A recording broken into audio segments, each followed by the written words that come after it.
All right, it is indeed time for the Fluffle to assemble. Welcome to the Rabid Atheist Show, and I'm your host, Ed Raby, a former pastor turned atheist, now a compassionate anti-theist. Welcome to the show. Welcome to my channel. Whether you are a paid-for citizen, or whether you're just a tourist who's subscribed, or whether you're just looking across the border wondering whether or not to immigrate to such a wonderful nation as the Rabid Nation, welcome one and all to the Rabid Atheist Show. And today on a Deconversion Hangout, the rules for Deconversion Hangout are fairly simple. You can be a theist here. Just make sure you're being respectful and polite. This is a place for people who are deconverting and who have questions about it to get answers or help or support. And so, so there you go. And today's question, of course, for all of us deconversion folks, have you ever faced discrimination as an atheist? So, so there you go. But a few announcements beforehand. There is a goal in chat, as always, that that works towards keeping my streams ad-free during the stream. I put the ads on after the stream's over, but if you want stream-free ads, and keep my channel motoring along with normalizing atheism and deconversion, every little bit helps.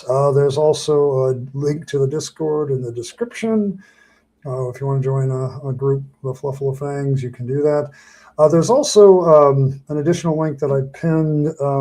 We're engaged in a GoFundMe fundraiser for our lovely artist, IKIlledEarl, who's facing some pretty steep difficulties because of some health issues and some other issues going on in her life. And so we want to make sure we're supporting her.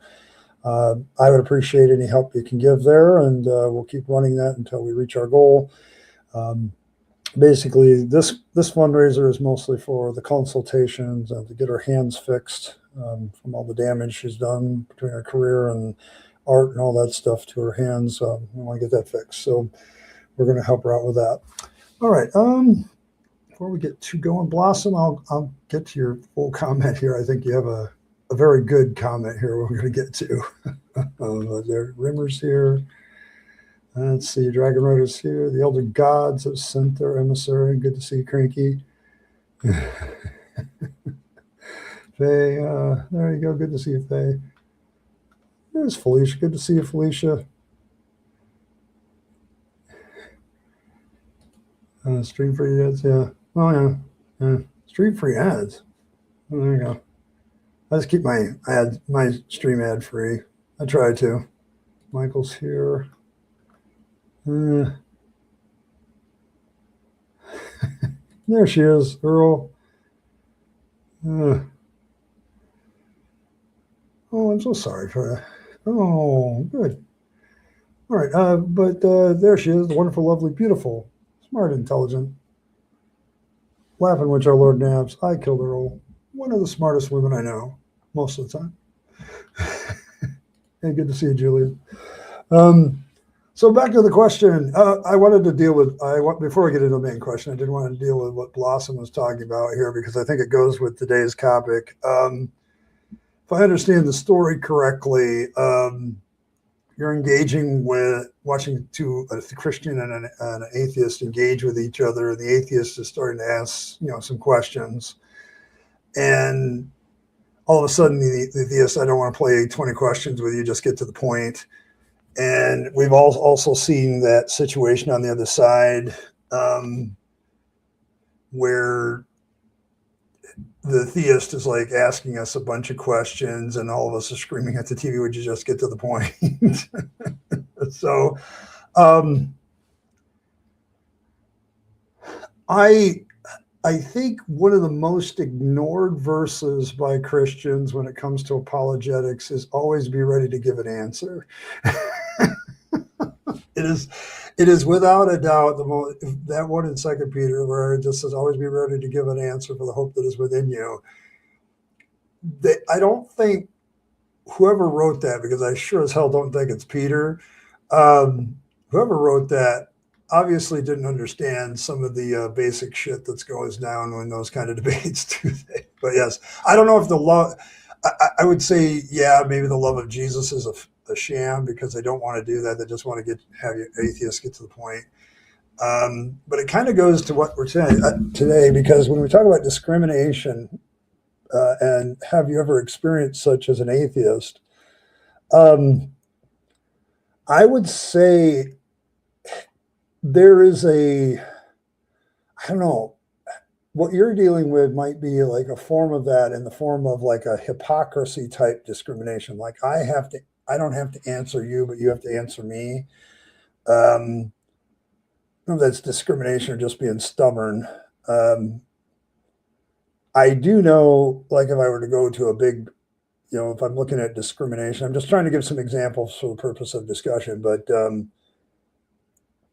like in my country, there are very, very few like atheists. I think there's a couple now, atheists or secular type people in the government in positions. I would look at like way back when Trump first started his term, and he had a prayer thing and shut the doors and said, "Well, there's no atheists in here now." Like, okay, thanks for letting me know that you're going to be against me right away. But yeah, but I don't know. Um, I would say I don't know. It's Triple Heat. Haven't seen Triple E year yet, but I don't.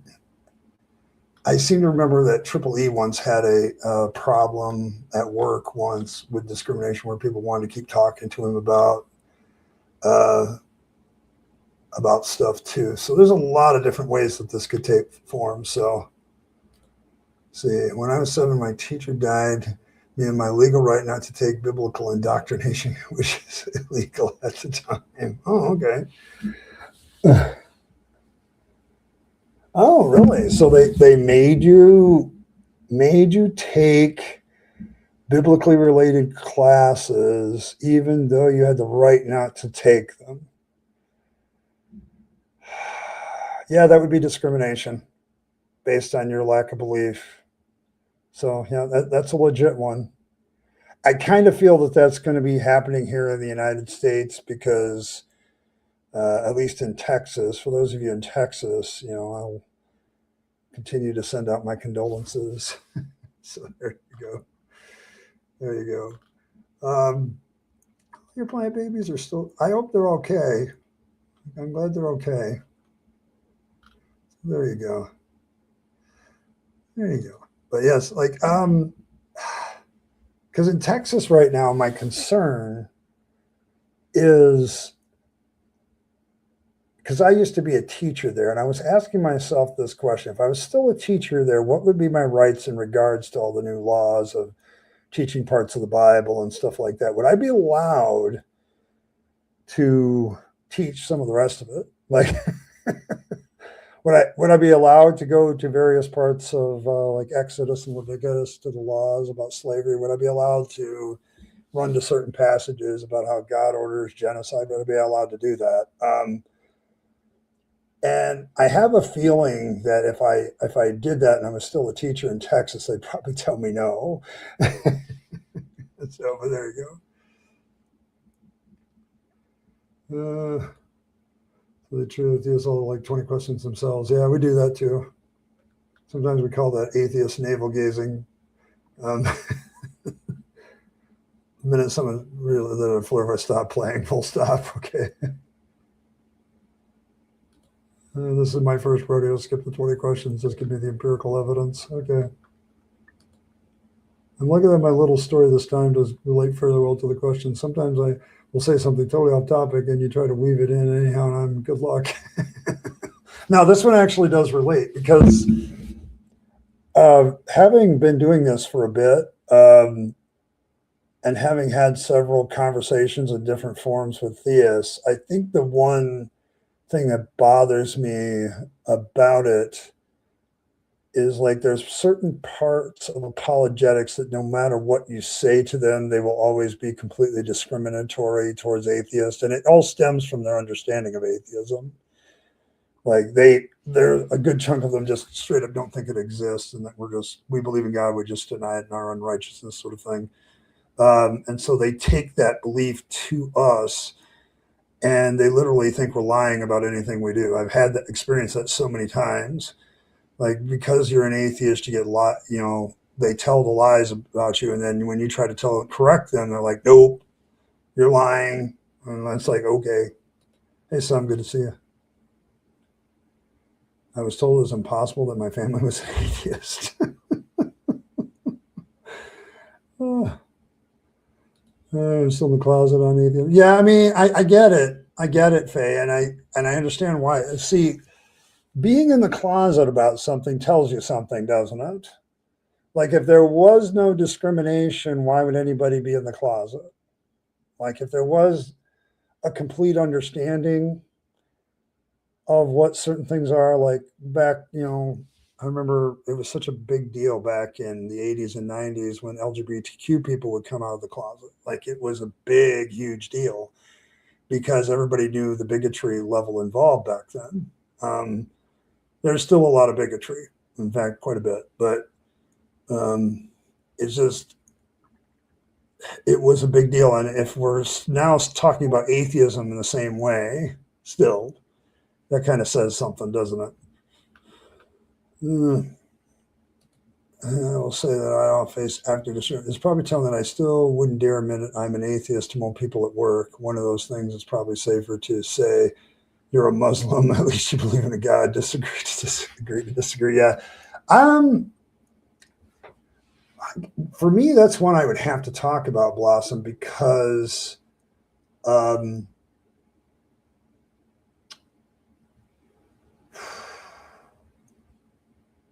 I think a lot of people know I run this channel. I know several people that comment on it every once in a while, so I'm sure it's made its way around things in some way, shape, or form.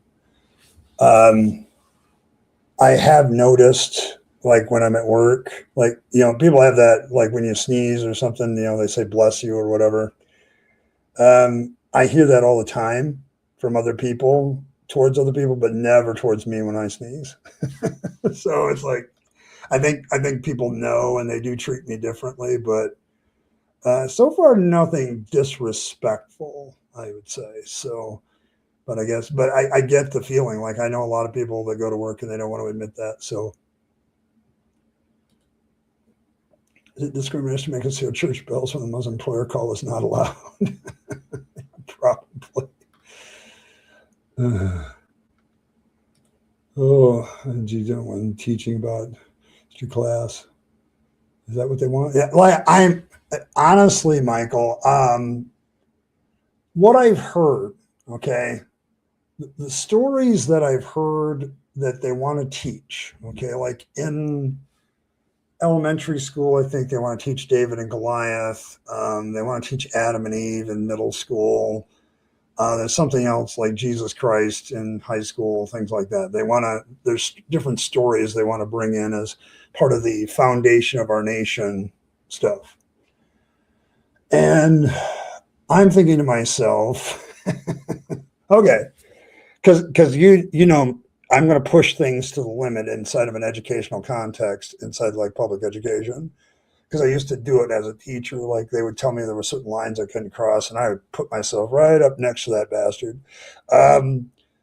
But David and Goliath in elementary school, are they going to include the part where David cuts off Goliath's head and parades around with it for like a week? When they teach Adam and Eve, are they going to use, full frontal, anatomically correct pictures? Are we going to be totally honest about the story? Like, when we talk about Jesus Christ, what are we going to talk about? Like, I don't know. I'd have to say you have massive closets in the USA, probably. I think you could say you're agnostic. Yeah.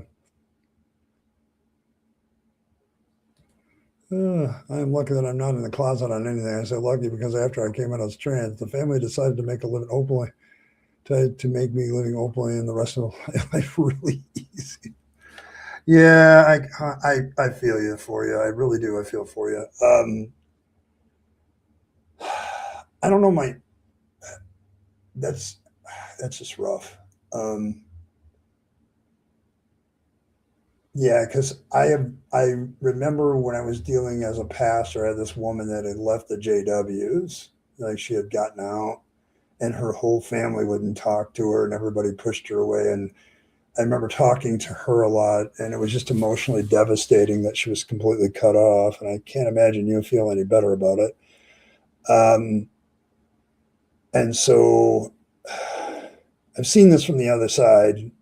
Nobody in my family has completely cut me off because I'm an atheist or anything. So I can't completely say empathize, but I've seen the effects of that. And quite frankly, it's dumb. But okay, we're gonna yell at dumb things. That's one of them. Director that she put to death and enticing them from Yahweh puts a damper on conversation. Yeah, that's probably true, Cranky. I did coincidentally think of something earlier, the more thought of experience form of description. If Christians prosper in Christ or whatever explains something like Ricky Gervais. And the funny thing is, as soon as I typed that, I know that they'd say, deal with the devil with some crap. You can't win with these people. If you're wealthy and happy Christian, God did it. If you're wealthy and happy atheist, Satan did it. Yes. and if you're a wealthy and prosperous, happy person, connected with a rabid atheist, it's probably Fangs did it. So there you go. We'll throw in a third one. You guys are doing good. It's probably Fangs. I don't tell people about it. First, I claim to be a Quaker. The Quaker meeting I rarely go to is about a 30% atheist congregation. That's it. Like, okay, that brings up a question, Sam. Would it be easier for you to come out as an atheist at the Quaker meeting or in regular society? That's what I want to know. That's what I want to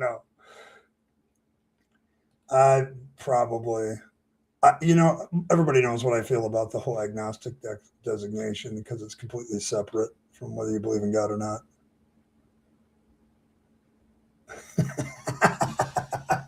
I'm so sorry.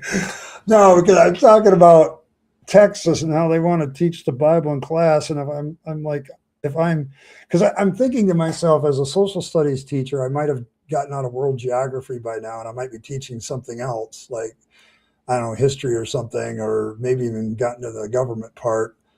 And I'm thinking to myself, okay, I know the stories they want to teach and when they want to teach them. And it's like, and I'm thinking, how far can you push that noise? Good to see you, Noise. Mostly identify as theologically unstable. It's accusing that to most people don't want to hear the explanation. I don't know if they have a navel or not. I have no idea. Like, see, that's the thing, River, because I know the rest of these biblical stories. And so you want to teach these biblical stories in class. Okay. The snake is God. Yeah. Yes, there is an exit cost for leading a cult. There is. Man. Yeah. I think all of us who have left some form of faith have paid that too, in some way or another. Unless we bring up the foreskins. Okay. Let's see. Ron says, hey, good to see you, Ron. I cut myself off from my family in order to protect my own mental and physical. Yeah, like there is that aspect of it too, isn't there, Ron? Like, as much as Felicia, if you're still here, I think you're still here. Are you still here? But if you're still here, as much as I think that can be a bummer, can you imagine if they were still connected to you, what kind of level of shit they'd be putting you through? Like, Ron makes a valid point because I've had this happen a couple of times just since I've been streaming. But before I streamed, I had this in the comments a couple of times where people would cut themselves off from their family themselves because of the harassment, because the family was giving them shit. So mixed blessing, maybe. Yeah, like that's what I'm saying. Like they would, if they hadn't cut you off, they'd still be like giving you shit about it, which is worse. Which I don't know. It might be like, okay, if they don't cut you off, you might have to cut them off. So either way, it's going to be rough. You find that Satan to make a deal. Okay, there we go. Say the most common form of discrimination we always see But where do you morals come from? Nonsense if we're super lost, confused how to conduct ourselves. Yes. I would say I've made that. I remember the last time, was it last time or a couple times ago, where I dealt with that argument from a theist. I'm like, that's incredibly insulting and bigoted. Like, I think that was like the first thing that came out of my mouth. I'm like, to assume that people have no morals because they don't believe as you do has got to be one of the most bigoted things. Like, it's discriminatory and it's bigoted. Do you think it'll stop them from doing it? Probably not, but yeah. Hey, Ryan. The shit I with Catholics was discriminatory. 7-year-old girls made fun of a 7-year-old me for not knowing who Jesus was, and the only Jesus. Yeah, Ryan, I get it. I get it. Like, I remember when I was a kid, people used to do that. Like, there were people that didn't know anything about God or Jesus, and people would make fun of them for it. So it's not an unbelievable story. Hey, Native. I only see special treatment in society for the religion, but no personal repercussions as an atheist. Yeah, I'd have to ask that question. Like, for those of you who are Europeans and, in Michael's case, German, do Europeans don't care at a certain point, or is it just non-discriminatory at this point? Like, people, it's a personal thing, and so people just leave you alone about it. I'm sure there are evangelists and missionaries on corners and stuff, but I would say that must be it. It must be interesting. Turn live chat on. I see you tag me in a message. Wait, that went wrong. Yeah, you got to be careful the way you phrase things around here. Yeah, morals are easy. Religion thinks they have them. Have valid point. See, Catholics get generally known to me as an atheist because I used to be a Catholic. It's really weird to me. It's like an extra hate me because I used to believe. Oh, Felicia. I have a story that relates.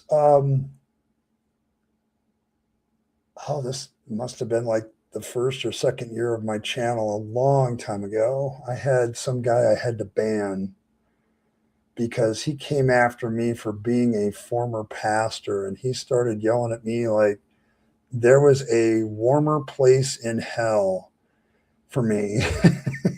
So I feel you there, but like, he came after me pretty hard as a former Christian pastor. Like, I was going to a hot spot in hell, and he continued to just harass me for a bit, and then I finally had to ban him from the channel, and I haven't heard from him since.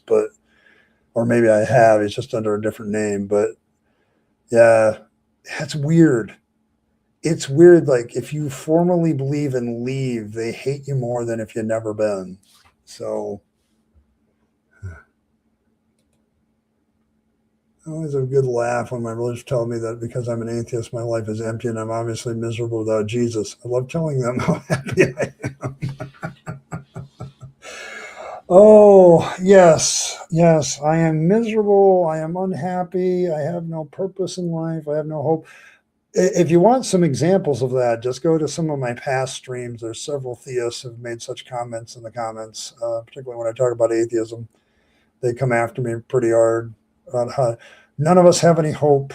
We don't have any meaning for life. Our life must be empty and meaningless. I don't know. I feel lighter. I feel happier. I feel lighter. I don't have all this other stuff to worry about. But yeah, I get it. I think so. Like, Felicia's not the only one that's told me that story, Michael. Like, she's not the only one. There's other former Catholics out there that'll tell you that as a former Catholic, they get shit for leaving, which is weird. I mean, I think according to Catholic doctrine, they're still in the kingdom. Like, eventually they'll be there in front of the throne. But so apostasy in Islam is a capital offense. Yeah, that might be discriminatory.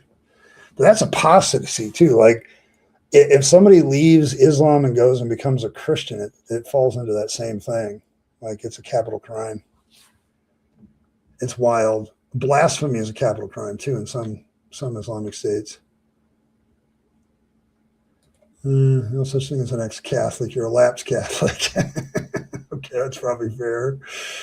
Yeah, I mean, I would understand why you refuse to call it nonsense with Keltnell trying to pressure back in, but it's funny that that's what they indeed do. Like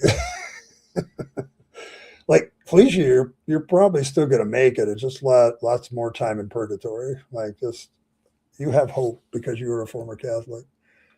So more institutional. We have WWs, but they're passive. I met 2 young U.S. Mormons once. There's a few street preachers in city center every Saturday, mostly ignored. Gotcha. So they're more damned than the non-Catholics? Shit. Damn. Apostasy is worse than non-belief. Holy shit. It sounds like Islam.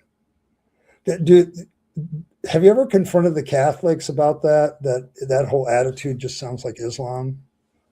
I bet you that'd piss them off.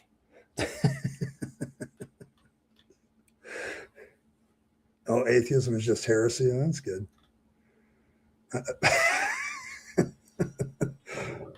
Yeah, you got to understand. I don't consider this a downside. Or do you think Islam got it from? Yeah, that's probably true. Oh my goodness, probably should. But I've always wanted to watch a Christian versus Christian debate and see what the argument would be about. What's funny, it could be anything. So many denominations. You could probably look that up on the internet, Blossom. Just here, I'll give you one. You could probably find a debate about free will versus Catholicism. You go ahead, enjoy, or not Catholicism, Calvinism. Do Calvinism versus free will. Calvinism versus free will. That would be, I got Catholics on the brain, but because I'm reacting to one of their videos tomorrow too. So, but yeah, Calvinism versus free will, Arminianism. And you will find 2 Christians debating on how people are saved. It'll be fun. Trust me. Yes. But I am sure there's a debate about that somewhere on the internet, probably on YouTube. I remember hearing disagreement in certain states you have to believe in some deity in order to run for office. Yes, there are still 8 states in the union that require you to believe in a god to run for office. Though the Supreme Court decision in 1960 struck that kind of discrimination down, they never have bothered to remove it from their constitutions. So there are still, I think, 8 states in the union. I think Earl lives in one. North Carolina is one of them. Gosh, I think there's a New England state that's still there as well. But there are several that still require you to believe in a deity, a god, constitutionally, but I don't think they're legally allowed to. Yeah, there you go. Listen, Blossom was simply saying, I'd probably eventually have to walk away, but I just want to see a Christian versus Christian fight on them arguing about something. Have a Calvinist, a hardcore, full tulip Calvinist on one side, and then have a full free will Arminian on the other side, and have them go at it about how people are saved. Just, and then stand back. Just stand back. I know, I used to do that shit.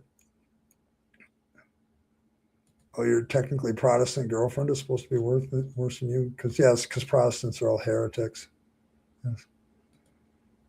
Ex-Catholics knew the true faith and discarded other Christians believe in the wrong thing. Non-Christians don't believe, so they're the least wrong.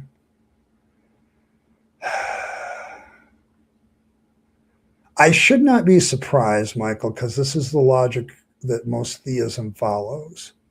Like wrong-headed belief is worse than non-belief. But on the other hand, who do these apologists come after the most?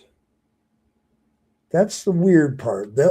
From a doctrinal theological point of view, you're probably correct. But who do they come after most? Like me and my atheistic worldview, whatever the hell that is. So, yeah, Calvinism, no fun. My one Bible college professor used to make the joke, at least you could go out with Martin Luther and have a beer. He's not sure you could do that with John Calvin.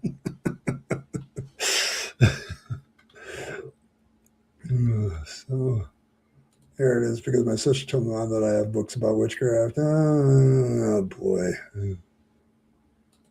Mostly discrimination of Muslims. The issue I face is most people don't understand the ex-religion atheists from never atheist camp. Yeah. Oh my gosh. Is America some sort of magical bullshit? I mean, trust only God free will. It's Joseph Arminius was where it gets its name. Arminianism is the free will camp, one of the promoters of the early free will camp back during the Reformation. He was declared a heretic, I believe, by several groups of people, not just the Catholics. I think the Lutherans declared him a heretic. I know the Calvinists absolutely declared him a heretic. So, you know, yes. It's my mom and dad are really back like what inheritance is. Oh boy, this reminds me of what I do with Twitch chats when I'm bored. Sometimes I go and chat, say pineapple on pizza, and just sit back and watch for the next 15 minutes, 3 words. That's all. Yeah, but like, just get somebody who, just get a Christian determinist and a Christian free willist. There's probably a debate out there between the two somewhere.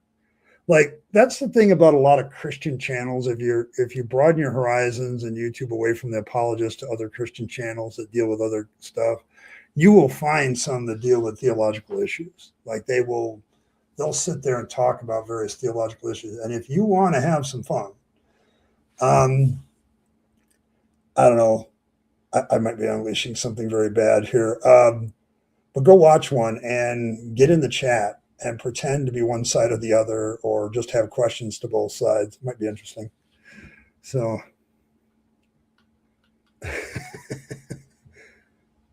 the Armenian church is the difference. Arianism is also different too.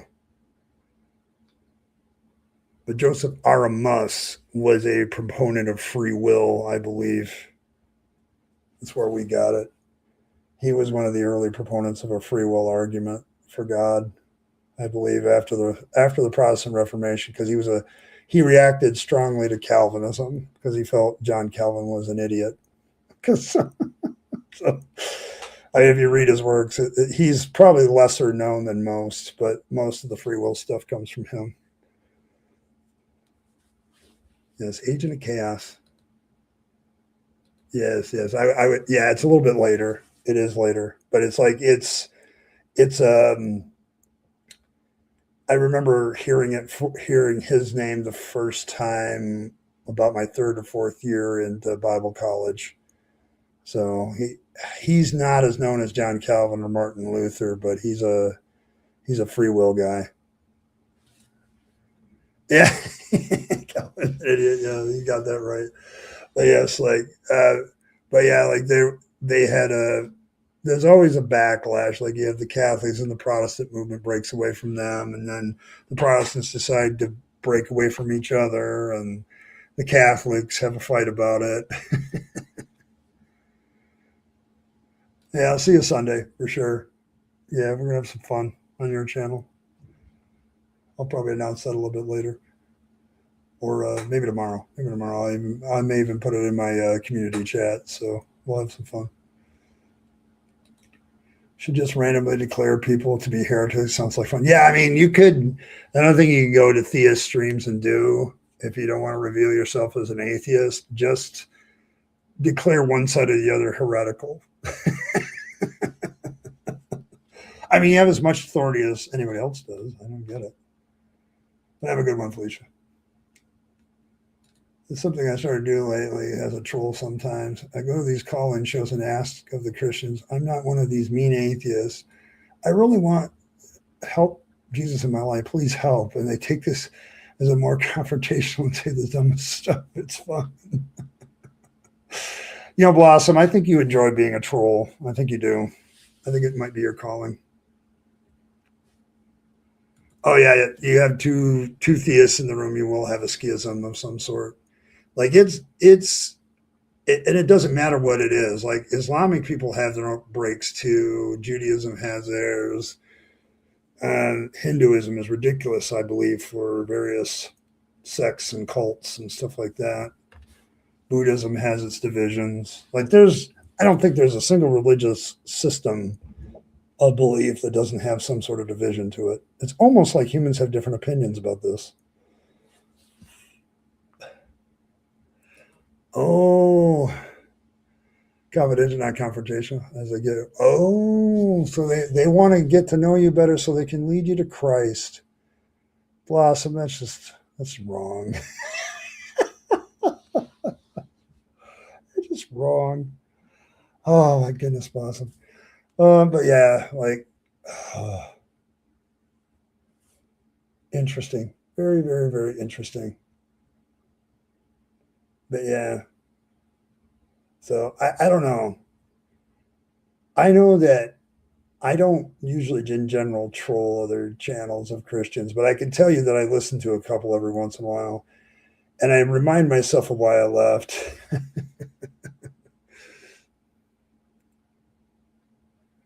It's almost like there is no God as people keep spitting. Yes, you are awful.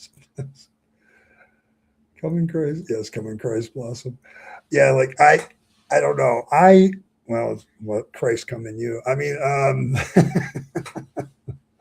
no, it's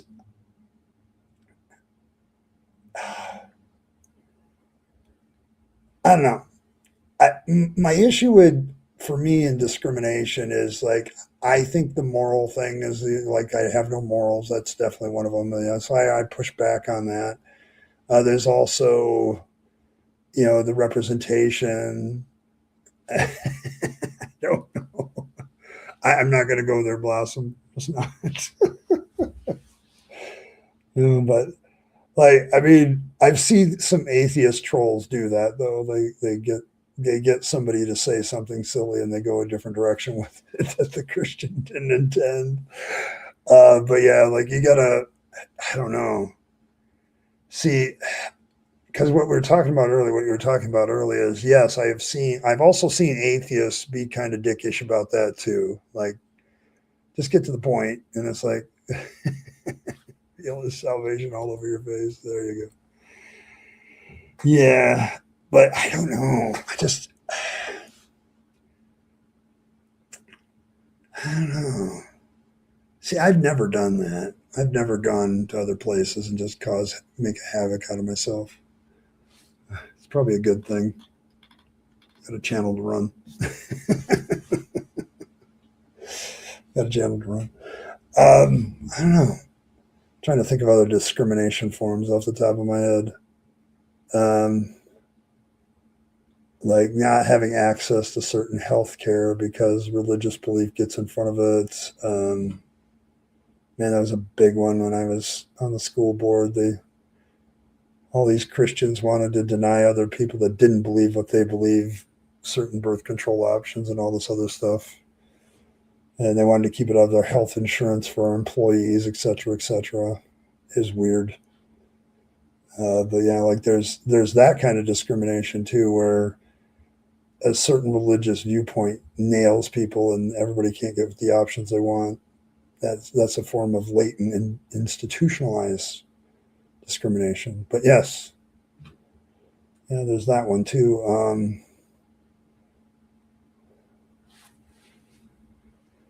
In my ex job, the more religious places had the worst labor conditions. Really? I wonder, Brent, is that an assumption? That might be a theological assumption. Like, I'm the boss.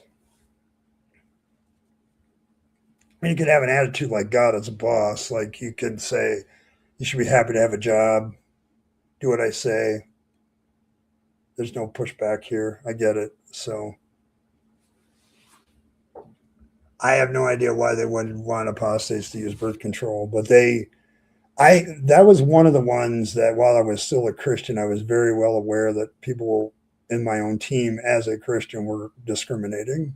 That's when I was like, listen, because I had two pastors come after me when I voted along with everybody else to approve a measure that allowed for birth control to our high school students, access to it.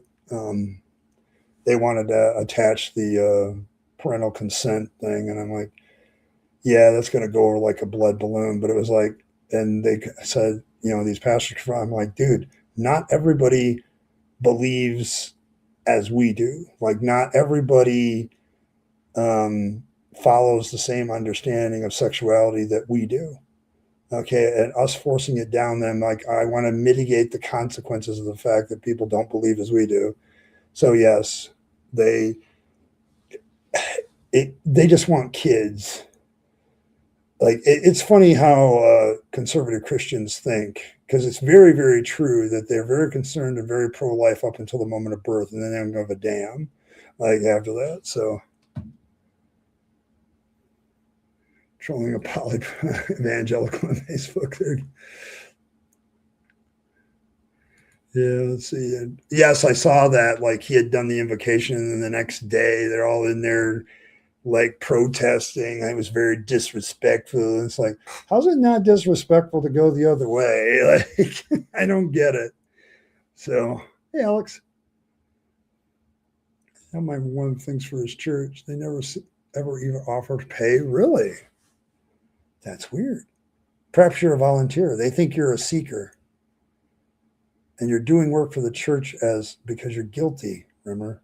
And you're secretly a Christian. So they're not going to pay you. Yeah, I've known a couple of families that were that big. Too many. Up the front doing, I never pay. That's just rude. Could never be in the interest. Okay. I worked in laces that had non-religious. The ones who were Christian, only Jewish places were better labor conditions. Really? Huh. That's weird. It's weird and it's not, because one of the things you get in the United States, you get people that put on there, we're a Bible-based business on the side of the truck like it's a flex. And I have heard that some of those people are harder to work for than other people, because they expect you to have this Christian work ethic that, okay, you've worked 8 hours, but the job's not completed. They expect you to like finish it with the same amount of pay because you're supposed to finish the job. And it's like, no, it doesn't work that way. Not in the United States. So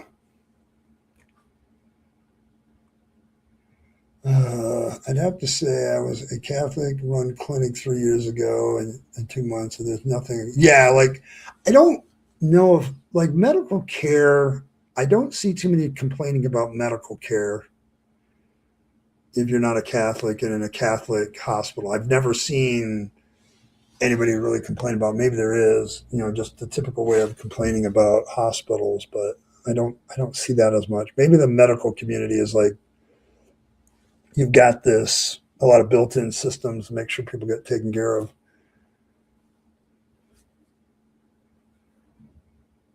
It's unfair. No, it was funny because I was watching that because it's an interesting saga, because he wanted to do an invocation there and they didn't invite him, and they said, well, we don't have room, when they did have room. So because he showed up, they said, oh yeah, we'll put you on the docket. So the next day he goes in, he does the Satanic Temple invocation, a secular invocation basically.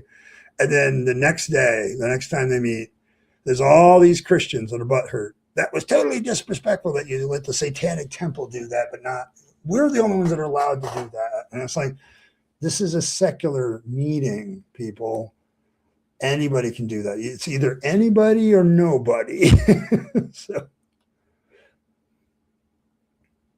yeah, well, I think that's usually when the Satanic Temple usually gets involved, that's usually their goal.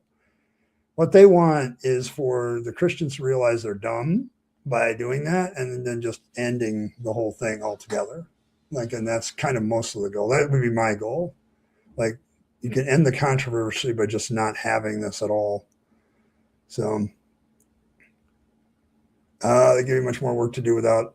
Yeah, it's that work ethic, that Christian, we're working for God to work ethic, which is disadvantage to the players. Harmful to the kids as well as having someone. It can be. I've told people that want to have large families, you do realize that the more kids you have, that's less time for each kid. Like, that's just a reality. Like, it's, if you're going to raise your kids, you need to realize that, the more kids you have, the more hands off you have to be raising them on a practical level. I don't know if it's necessarily harmful sociologically. I don't think that I've ever heard any studies along that line, but it's also like there's economic questions too. The more kids you have, the more mouths you have to feed. So are they getting fed correctly? That's been an issue a couple of times. But yeah, like large families have their struggles. They definitely do. You can hire 2 mechanics for $60 and not have to pay. If they belong to your church or not. Yes. Yeah. You might want to pay people to do work for you. Yeah, I think the most interesting now is how now there's so many parts to it. Yes, there's very interesting points to the Catholic Church. Like tomorrow I'm reacting to Thomas Aquinas's 3 Arguments for God, done by a Catholic channel. So I wanted to get back to basics and reactions. Let's talk about the arguments for God from St. Thomas Aquinas. Let's get back to basics. Demonstrated against by Catholics are always waving their crosses and throwing away blasphemy.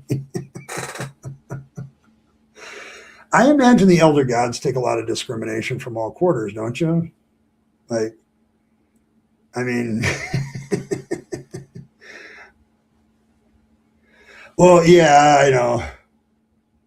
Yeah, we're gonna delve into that tomorrow. There's a Catholic channel called Sanctus, very popular for a channel that I don't think is very old. But he put out a video about St. Thomas Aquinas's 3 Arguments for God and called it the 3 proofs that God is true, the belief in God is true. And I said, you know what? I haven't done the arguments for the existence for God in a long time. Let's see if Thomas Aquinas has got something for me that other people don't have. Maybe the other apologists just present him wrong, and I'm just getting it wrong. Oh, yeah, Yahweh is a dick. All right. I'm going to take my break. I'll be right back. In the meantime, you can watch this lovely piece by IKE, and I just want to remind you that we are having a GoFundMe fundraiser for IKE. This is one of her works where she's promoted the channel and helped the channel. So just we'll deal with that.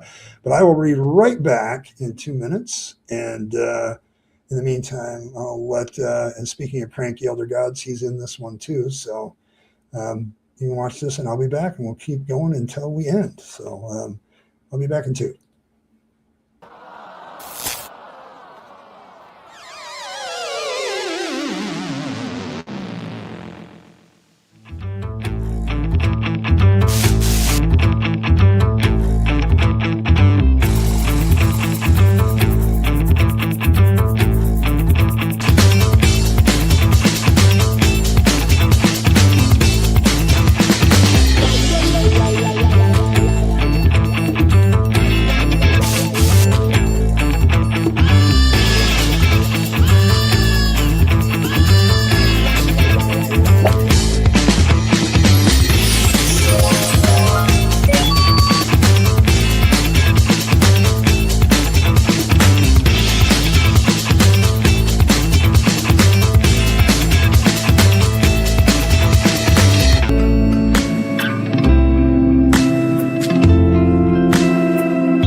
right, and I am back. Let's see. Catholic reason for God is stupid. Okay, yeah, well, if you're into stupid, I'll see you tomorrow. It's just funny to me. Like I was trying to think about the last time, like I just directly dealt with most of the arguments for God that are like the formal philosophical ones, and it's been a bit. So, so I'm like, let's do this. And I may hear some new objections to them too. Like, I don't think we'll be seeing Filbert for a bit. Like he got mad at a few people in the atheist community and has decided. I haven't even really seen his videos on YouTube either. There's a little bit of drama while you were gone. I'll just bring you up to speed. So, but yeah, like he left probably for good. I do miss him though.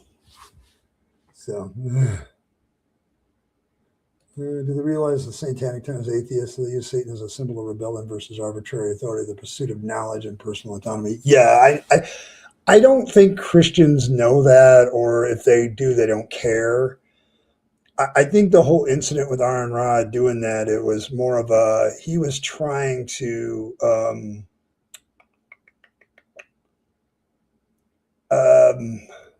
was he trying to do? He was simply saying, listen, if you're going to allow an invocation at your meeting, you should be allowing everybody to come, including the Satanic Temple or the Buddhists. Like, I think Aaron Ra even said that, like, if you're going to have this, you need to let everybody come, or you need to not have it at all. So, so there you go. Prefer purgatory to just heaven and hell. Whenever you get around to finding your own religion, it's called hereticism. There you go. Yeah. Yeah, like there are Satanists that do believe in Satan. Like that is a legit thing. I've seen them. So there are people that legit believe in Satan. So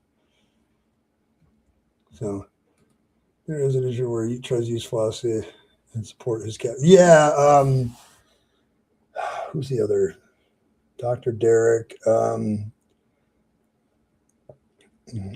Support of his. Yeah, like it's Catholicism is very interesting. Of course, I haven't heard from what's his face, the one Friar, either in a while. I reacted to him with a couple of videos. Catholicism is interesting. Whenever I deal with Catholics, it's not just the I believe and you don't attitude. It's the I believe in Christianity and we're the right Christianity attitude. So, but there's a ton of Catholic channels out there. Like if you type, Catholic, Christian channel, you'll get a lot of results, tons of them. I always get, why do we need an atheist channel? I say, have you seen how many Christian channels there are out there? And I don't know, why do we need another Christian one? But yeah, like Catholicism is just very, very interesting because they have an approach that's different than Protestantism. So it's like you can see it. You'll probably see it tomorrow too, because the way this guy presents the Aquinas' three arguments for God, which, as Bren points out, are kind of silly. By today's standards, I think you'd find a bunch of other stuff in that as well. Like there's a whole attitude that goes with that. Like if you want a good example, that Council of Trent's pretty good one too. He's there. He's debating Catholic is your favorite thing. Oh, Dr. Derek may have a PhD, but philosophy. Okay. Yeah. All right. Well, you're well. Listen, I always encourage all of you. So, but yeah, like I don't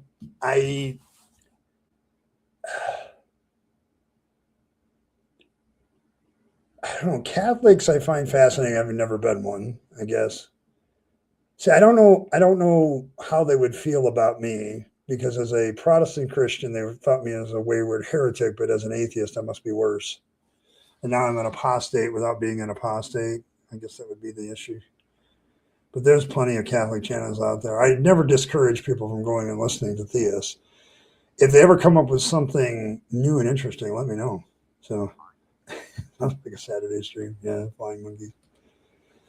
Well, given how impressed he is by Aquinas, he doesn't have much to offer, and he just doesn't think for himself. It's obvious from his PhD. He's a librarian at best. Okay. Yeah. Like I feel that way. Like I've dealt with Council of Trent, I think, once. And I felt that way with him too. Like he has a lot of knowledge, but I think he gets it from one source. And that's usually my problem with the Catholic apologists and preachers and pundits is they get almost everything they get from the Catholic Church. And so you kind of have to get them off that reservation a little bit and say, no, wait a minute. Is that completely true? But I remember watching Alex O'Connor and Council of Trent talk to each other and in that video. And yeah, you can tell he's very Catholic in his orientation, and most of his information has come from the Catholic Church. So it does come across on most Catholics. So yeah. Much feels strange, and he researched his thesis because I was wondering how he got his degree. Okay. Michael, you're not the only one that's curious about this stuff, are you? Yeah, I get curious about it too. Like I get, it's funny now, ever since the Habermas thing with Paula Gia and myself, like there's a couple of things now that I always look up when I'm dealing with a new person. I want to know where they actually got their degree from. And whenever they say most scholars, I want to know what they mean. Like, what are we talking about? It's become I noticed that some recent videos from Professor Plink, I think Sir Sick did this once or twice too, where they make that statement, most scholars, or according to this person with this degree, it's like Dr. So-and-so. And it's like, I immediately start to research the background of that. Like, where did they get the degree from? What kind of school is that? What's their assumptions? Oh, he works over here, has to sign a statement of faith. Like, the more I got into that, the more I realized that that's something that's something you have to deep dive into, because they don't know. They use general terms, and just because somebody has a PhD doesn't mean they know something about another topic. So one of the mistakes a lot of people make. But yeah, like just researching that has become more and more important to me. He seriously used the ontological argument that was debunked back when it was posted. He did, yes. Well, yeah, it does make sense if you accept Platonic realism, but most people don't. So anybody's a scholar today is unusual. Well, that might be true.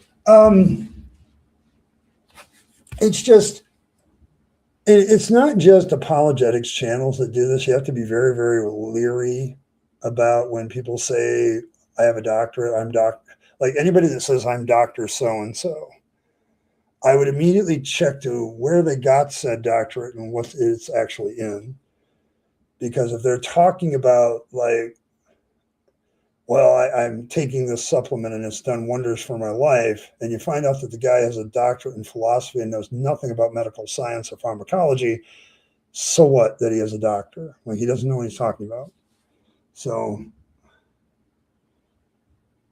she's not impressed. No way, not impressed? Unbelievable. Somebody with a degree in aerospace engineering and a minor in philosophy isn't impressed with somebody? I don't know.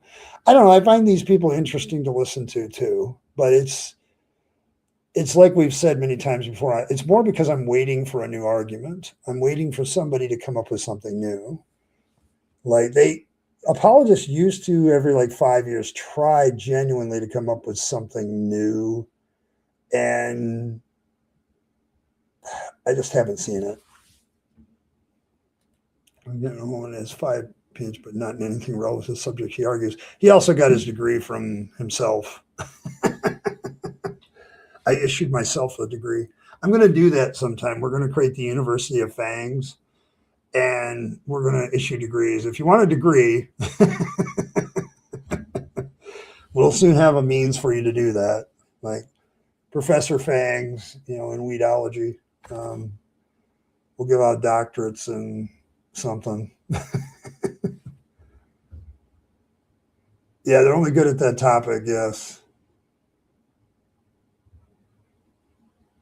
Yes, yeah, sorry, but the greatest being conceivable is bunk given plus one. Yeah, the ethics of technology, yes. No, it's just, I was always cautious of finding out where people got their degrees and what their degree was in before. But after Habermas, it's just gotten ridiculous. I'm like, I want to know the institution. I want to know something about that institution.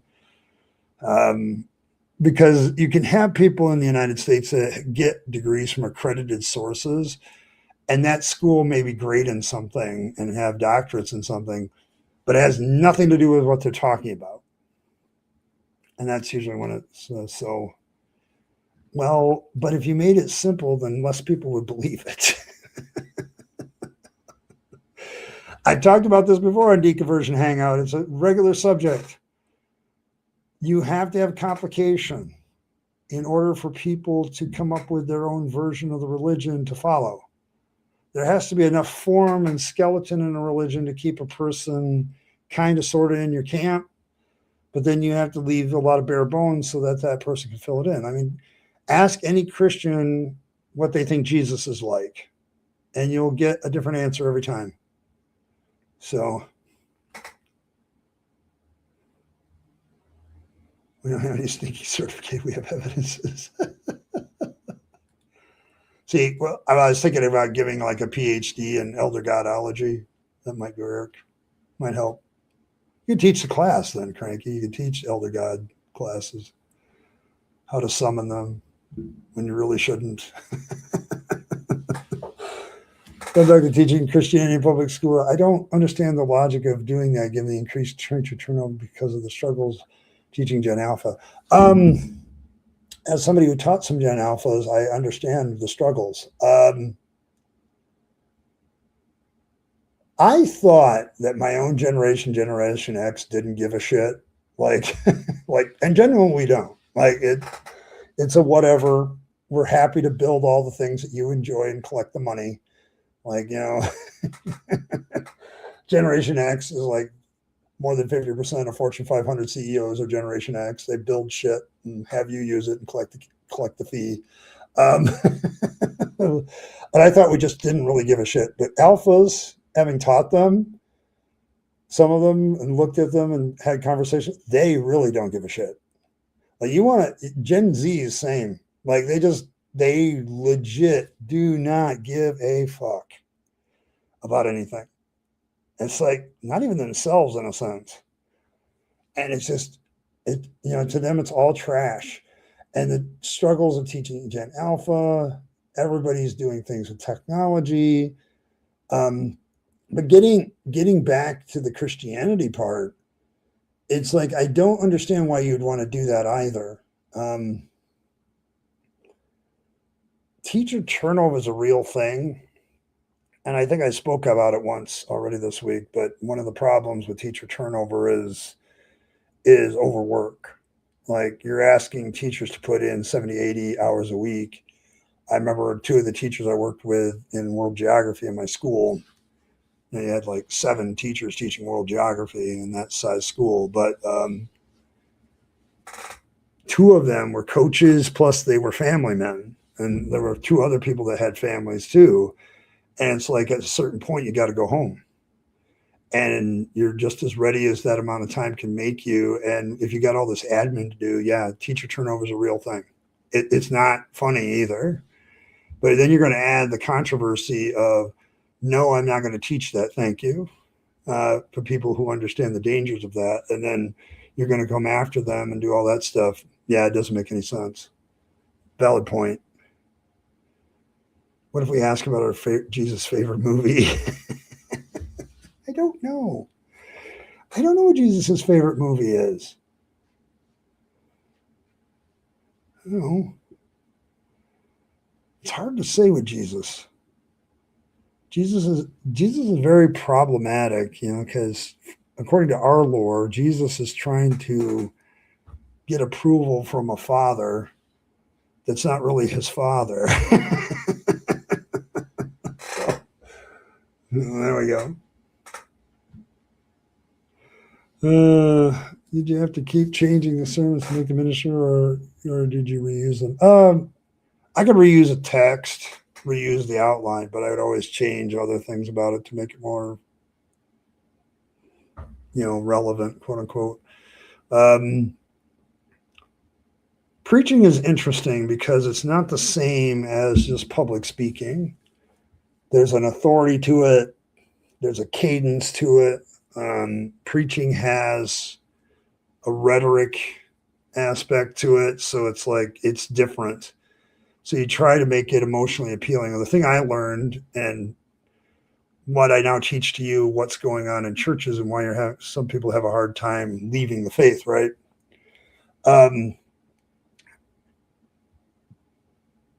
Is that preaching and all that stuff has to make an emotional hit in order to keep people in faith. Like the way a pastor uses preaching is to keep people in the pew.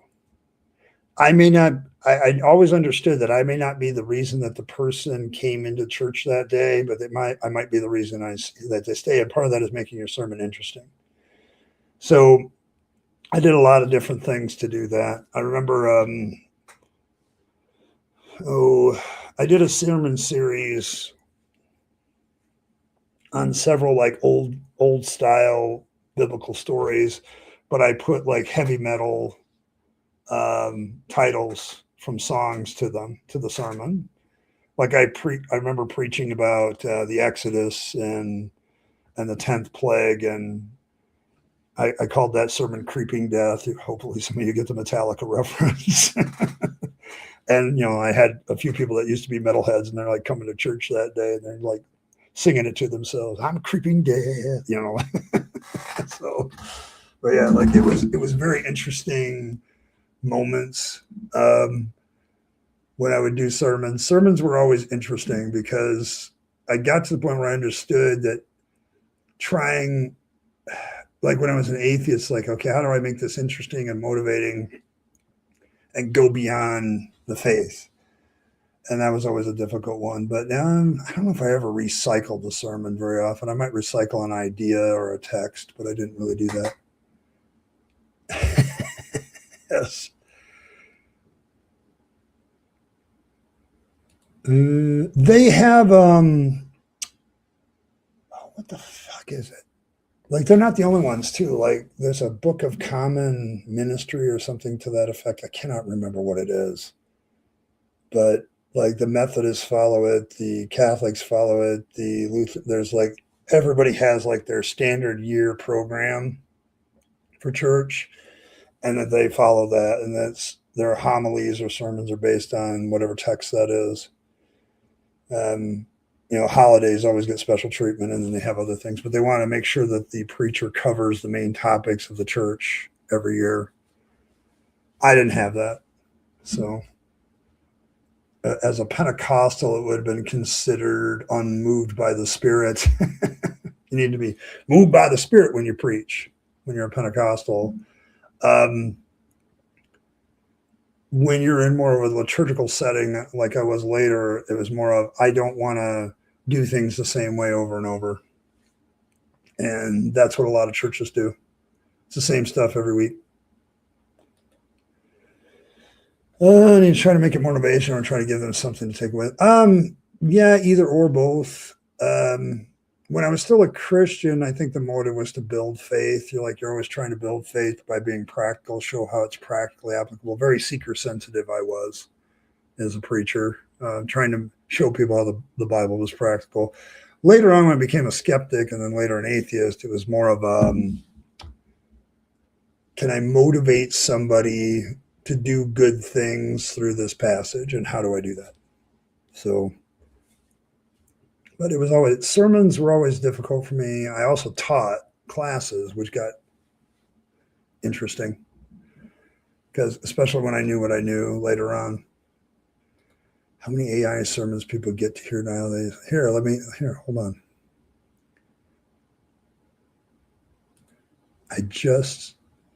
Hold on.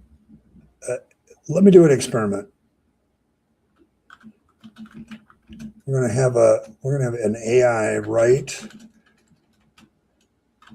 a sermon with, let's do John 1 through 5 as a text. 3 main points with subpoints, and put a poem in it. Let's see how long it takes AI to do this.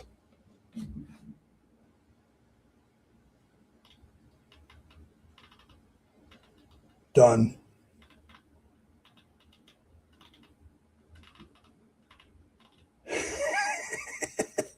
And I have to say, I'm reading it, and yeah, I'd use it. 3 main points, blah, blah, blah. The light that cannot be overcome. Text, John 1 through 5. Verses 1 and 2, the eternal word, the word's existence, the word's divine identity, word's relationship, presence. The creative word, verse 3, Christ is an agent of creation. The illuminating word, Christ is the source of life, humanity, and light over darkness. And included a poem, Light Before Light, that it apparently wrote itself. And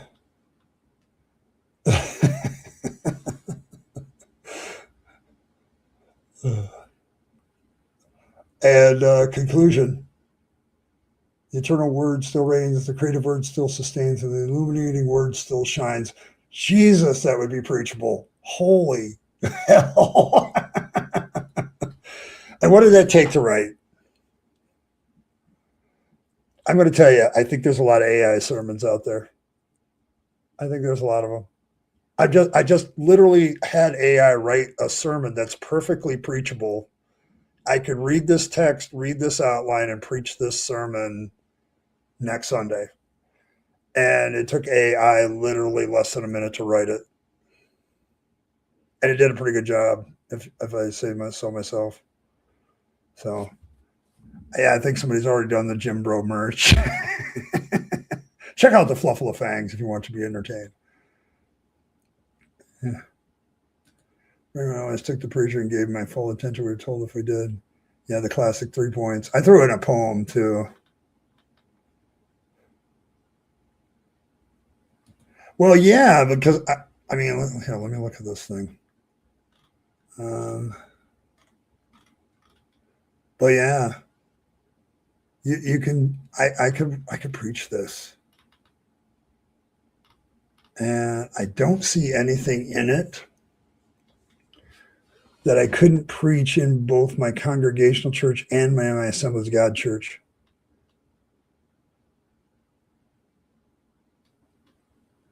But yeah, 3 points in a poem in less than a minute.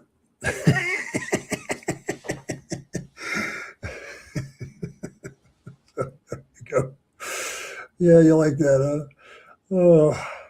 Oh yeah, yeah, it was God. It was God inspired. I was just thinking about this passage, and this is what I got. Oh my gosh, I can't wait till the scandal in a church is, yeah, man, he was getting all his sermons from AI. I can't wait. I was just trying to think of my own ministry and whether or not, like, what would I do with AI? And it's like, I'm not sure. So, but yes.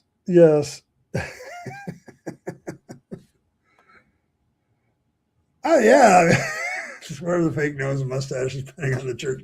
Like it's what I just did here in a short experiment is like, and my AI, like I use all the time, knows that I'm just doing that for shit because I'll probably ask it about it later. I said, you were just doing that. You understand that I was just doing that to see how fast it could be done. It'll probably say yes. But yeah, like I have to wonder now how much of Christianity, like I said it before, beginning of the week, you can use AI to evangelize. Why can't you use it to be a pastor? Like, what if someday, a person goes to church and it's just an AI bot led service? I'm going to laugh when that happens. It's probably going to happen before I'm dead. I'm going to have to laugh. Never. Oh, you're not AI? All right. Good to see you, Jackie. It would be difficult if it was for... not Alex. Let me tell you about long sermon versus short sermon. Whether or not you can pull off a long sermon or a short sermon depends greatly on how much you can bullshit. Like I literally remember somebody coming into a sermon and they thought they only had, what's my time slot? Oh, it's like 15. He thought it was 15 minutes. No, they read it wrong. It was 50 minutes. You know what happened? He took the same sermon outline and he just bullshitted his way with a lot of commentary and filled the whole 50 minutes. It can be done. If you're a good preacher, it doesn't matter. If you got your text, your 3 points, your sub points, a poem, some other entertaining thing to throw in, you can do a sermon. See what you learn from a former minister. You can absolutely learn this shit in no time at all. So, oh yeah. Give the script for an apologetical video and ask for counter apologetics. Yeah, don't get me wrong. Like I could do that. Like that's been my struggle with getting back into videos because, to be honest, I could have AI write me the scripts. I just need prompt the idea and all that shit. And it's like, but I don't want to do that. Like, I think what's going to happen in YouTube probably in the next year or so, everybody's going to want authentic creators again. They don't want the AI bullshit and anything. They want to hear real stuff from real people. And it's going to happen. Or there's going to be a split in YouTube where one side is doing that and the other side has decided to do AI. But I can see it happening. Slightest giant AI scan on my property. Oh, I understand that at some point, somebody's going to catch the pastor just AIing his sermon. Like, you got that from AI. And it's going to be a scandal. No original content from this minister in 2 years. Oh, you gotta do the padding in the pews. Like, if you have padded pews, you can go longer. If you have those good old wooden pews, I never more than 20 minutes. Oh, you can talk to yourself for an hour. If you can talk to yourself for an hour, you can talk to a congregation for an hour too. The mark of a good preacher, particularly a good evangelist, is the ability to fill the time slot regardless of what it is and make adjustments on the fly for content. Like a good evangelist, a good itinerant preacher will adjust for whatever group he's preaching to. They're very good readers of the room.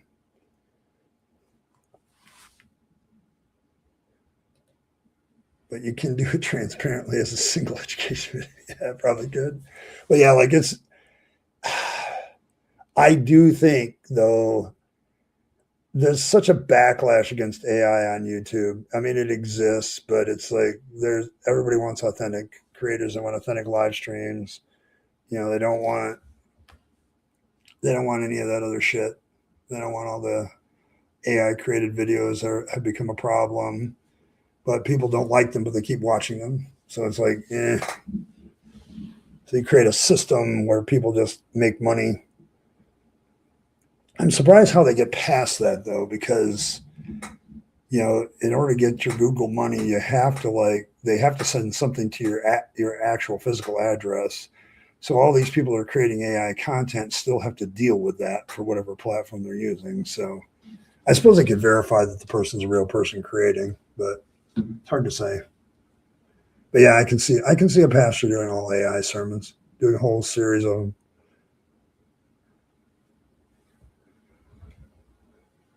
Yeah. And you could comment on an AI response, I would watch it, yeah. A good preacher also modifies to how the audience is reacting. Like if they're just sitting there bored, you got to do something to wake them up.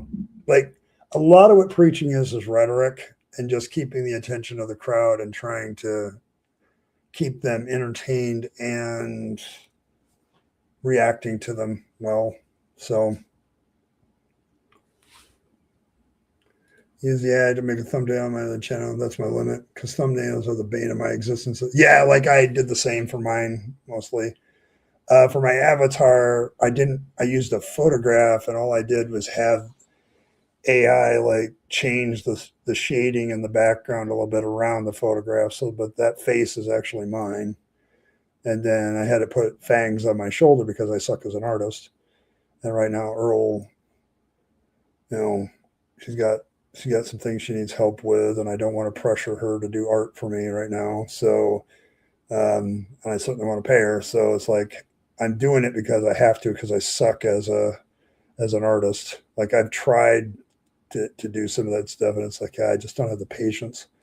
I mean, because Earl will sit over a picture, and she will spend literally half a day on it, like getting it right, and nope. So, yeah, well, we've said it before, Alex.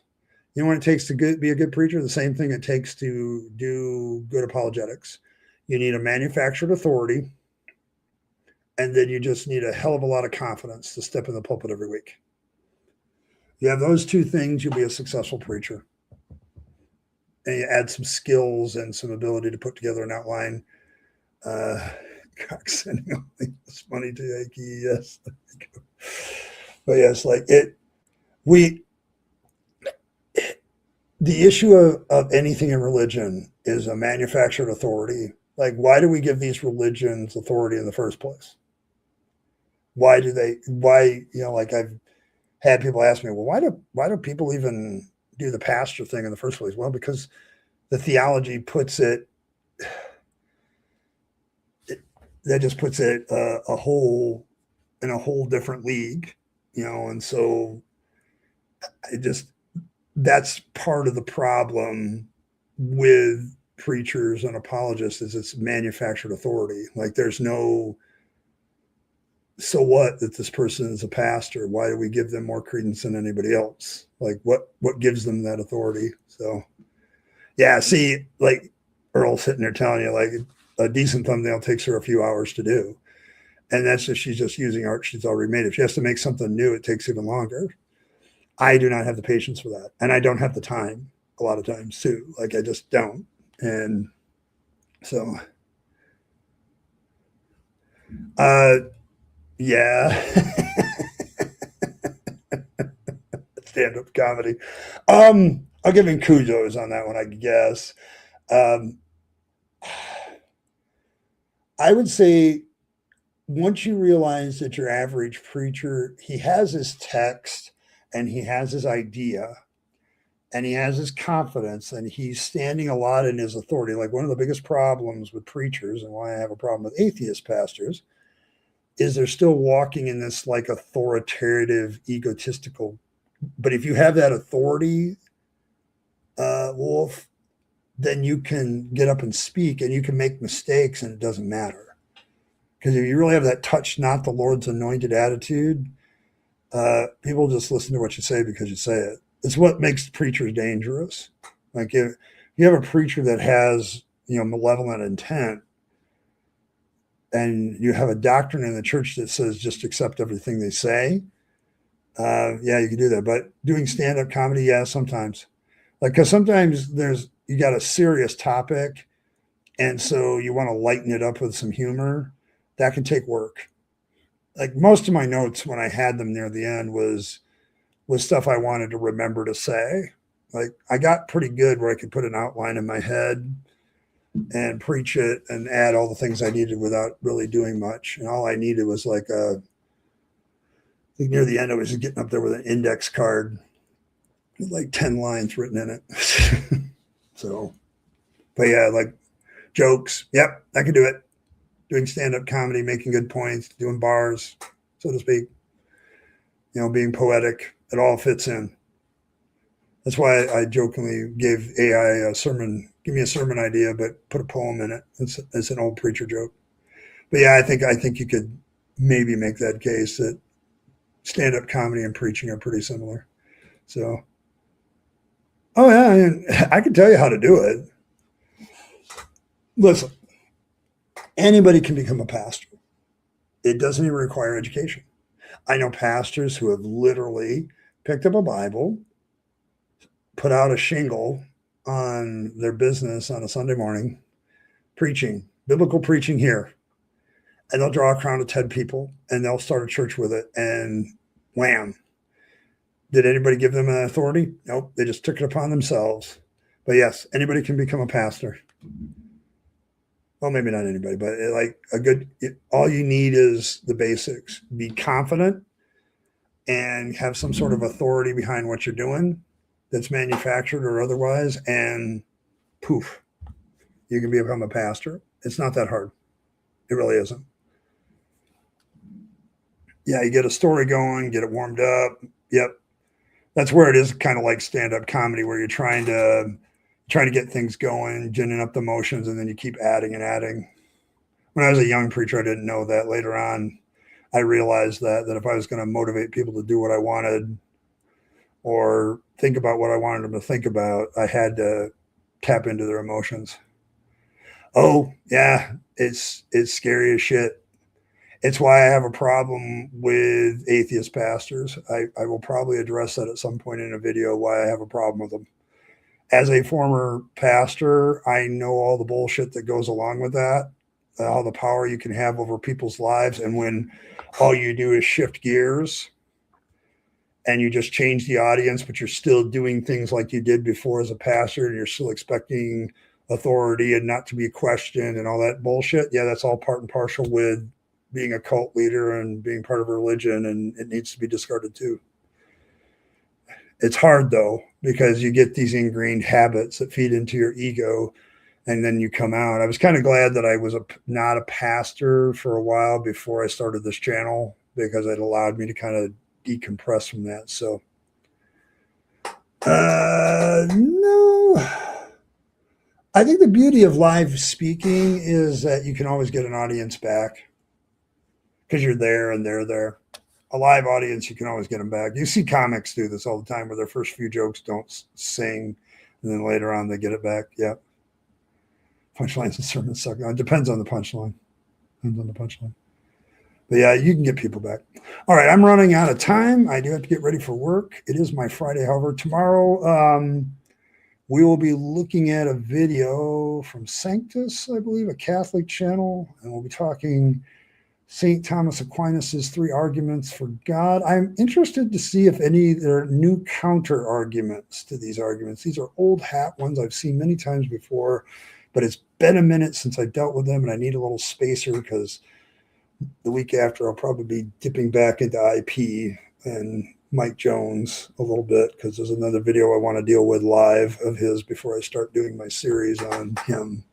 So, but thanks everybody. I don't have anybody to thank for any donations. So other announcements, Discord link. Also, I'd appreciate it if anybody would check out our GoFundMe for Earl. Make sure that you consider that, go to that. And, if you can afford to give something, we would really appreciate it. We're trying to get Earl back on her feet and get her all the things she needs to be healthy and productive again. And so we're going to help her out with that. So, but yes. But for that, I think that's it. I'll see y'all tomorrow. May Fangs nibble on all of your hearts. May he draw himself closer to you with his sharp, pointy teeth. May he purify all of your vegetables from religious corruption as well. If you need any warm fuzzies, all your babies are gone. Oh, I am so sorry, Earl. I'm sorry. We'll have to find a way to get your babies back too, the plant babies. That's sad. I bet you they got rid of them because they got rid of them. So, because they were being mean. But yeah, we'll figure out a way to work on that too. Because I know how much that means to you psychologically to work on your plants. So we're going to help you with that. We're going to do all the things, Earl. We're going to do all the things. Hang in there, hon. But if you need a warm fuzzy, you can always, the Goslet Fangs that you drew, Earl, always gives great warm fuzzies. So there we have that. So for those of you that do baby fangs, there you go, Jacqueline. Thank you. If you need that warm fuzzy, there it is. We have that. If you need a religious ritual, we got circumcising a carrot and placing it on your stash or anything else you find valuable. Maybe Fangs will take the carrot instead of the stash, or both, or neither.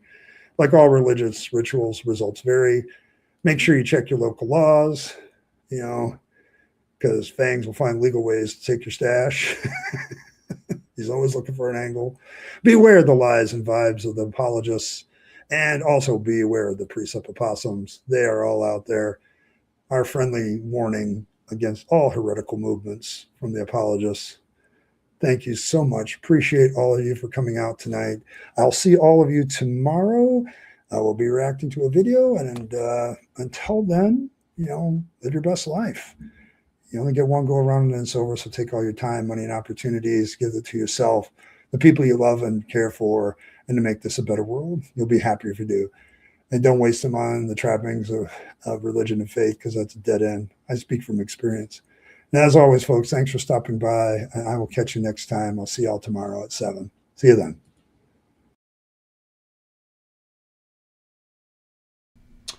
Hey, thanks for sticking around to the end to find out how you can support the channel better.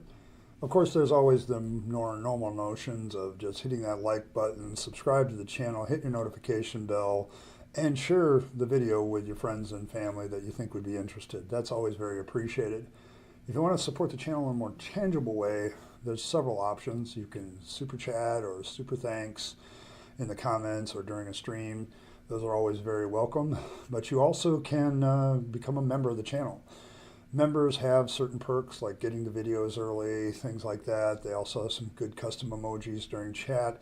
So all of these things are good benefits to members, but they also support this channel and its work to continue to normalize atheism and deconversion, for which I'm very appreciative. It keeps me going, and it keeps me as a content creator being able to do more and more as a content creator. So if you choose those methods of support, thank you very much. And I appreciate you once again for staying to the end and listening to other ways that you can support the channel. Appreciate it. Thanks, and I'll catch you next time.